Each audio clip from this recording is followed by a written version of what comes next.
The Sega Mega CD, or just Sega CD for North America, was a highly anticipated machine that attached to the Mega Drive to boost performance and prolong the Mega Drive's life. Here in the UK, we didn't see this beauty until 1993, 2 years after Japan. On the front of a magazine called Me Machine Sega, there was a promotional video that would show off the Mega CD and what it was capable of. Let's take a look at how they presented this new machine to us all. It begins with some guy who looks like Michael Hutchins having a kip on a chair. A weird stop motion animation with some men in a desert curiously looking at an oversized Mega Drive controller, which when plugged into the ground brings life to the desert until a piranha bites through the cable. God knows what idea was behind this. It's completely unrelated to games. A montage of Mega Drive games are then shown, displaying some of the system's greatest titles of all time, except Fantasia. A leather-clad lady appears as if she's part of this guy's subconscious, making him see visions of the future, which of course is the Mega CD. She then turns into the Mega CD and we get a montage of games for the system. This features Joe Satriani's Back to Shalabal playing in the background, which of course you won't hear because of copyright. This at the time was an adrenaline pumper.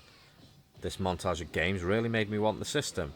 We laugh at some of the games now, but at the time this was cutting edge technology, and videos and voices were not the norm for video games. The second section has previews of upcoming games for the Mega Drive. Streets Rage 2 was a massive title that fans couldn't wait to get. Also featured are X-Mutants, Echo the Dolphin, Ariel the Little Mermaid and Tailspin. Streets of Rage 2 was definitely worth the wait, but as for Tailspin and Ariel, they weren't that great. It must have been a slow year. But that wasn't the only video that we saw. The exclusive Sonic 2 tape came out and we all wanted a sniff of this game. It opens with an iconic advert that frequently aired in the UK. This featured an actor who appeared in a few TV series at the time, but nothing that stood out, as well as Spud Gum from Bottom. I was a sad git who tried to play games one-handed, and let me tell you, it doesn't work like it did for him. The first game featured, of course, is Sonic 2. Magazine screenshots weren't enough. To see the game in action was something else, and for the people who had played the first game to death would instantly see the difference in graphics and pace. Green Dog had some impressive graphics, and I wanted this game because it looked quite good. I didn't get it for at least another 20 years, and it really wasn't worth the wait. I also liked the look of Taz on the Game Gear, but that horrendous music put me off straight away. It reminds me of a bad Game Boy soundtrack. Lemmings were cool, but it didn't really work that well on home consoles, as you couldn't move the cursor about quick enough. Monaco GP2 was a game that I bought second hand. I used to watch this clip over and over, wishing that I had it. I eventually got it, and enjoyed it for a long time. A typo for Alien 3 there. Again, this clip sold the game to me. I loved it, and still do. The gameplay is amazing, and the soundtrack is something else.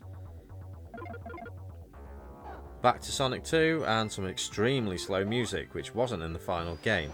They tried to show off the amazing 2-player feature, but even back then it looked terrible. James Pond Aquatic Games looked a bit shit, to be fair, so much so that they didn't do a long feature for it. Batman Returns has no sound or music in this demo, which is fine because the game didn't seem finished even when it was released. World of Illusion looks great, and is great. They didn't really go too wrong with Mickey games, except Fantasia. They really fucked up there. Finally, some more Sonic 2, where it begins in the chemical plant zone. Probably the worst level to capture for the first time player, especially one that is promoting the game. And that's the whole tape. It ends with the same advert as the beginning. Maybe you owned a copy of these tapes. Did they make you want to buy any of the games featured? To be this good, takes Sega.